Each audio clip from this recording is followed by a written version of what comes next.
So in my thesis, I want to explore subjectivity in the creation of identity online. So I wanted to look into spaces of inclusion and exclusion, specifically like fandoms and social media groups like Subtle Asian Traits, which is basically like a group of like millions of people who identify as Asian sharing memes together.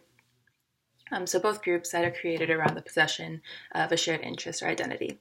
And then I wanted to look at all this, the creation of identity specifically through the lens of language and rhetoric. So a lot of times on social media, like Twitter, um, your entire identity and like the way that you present yourself is self-curated just through like language and the way that you speak and the way you like type and tweet.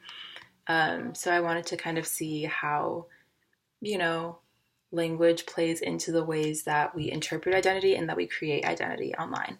And then I also wanted to push back against the notion that internet language and, text speak and just going on social media is inherently corrosive and like will ruin your ability to actually be able to communicate effectively through like real English. And then I have one more topic I'm interested in exploring, but it's a little bit less tied to the rest. So over the summer, I took this quiz on BuzzFeed titled Create a Sausage Dinner and We'll Tell You a Fundamental Truth About Yourself. And I don't know why I thought that a BuzzFeed quiz about sausage dinners could tell me more about myself than I could tell myself about myself.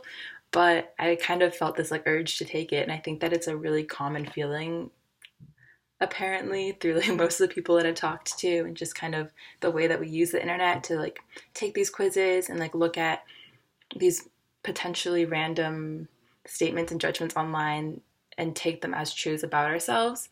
When I was kind of looking into like social media and identity creation, I was thinking a lot about bios and how a lot of times, in your biography, your little snippet of yourself you can present before somebody decides whether to follow you. People would put like their astrological chart or like their Myers-Briggs personality type, which are both kind of two labels that make no sense unless you subscribe to them and you're in that community. So again, I guess the sense of labels and identity and community, and kind of the way that we take that to be a truth about the way that somebody is based upon the words they use to describe themselves.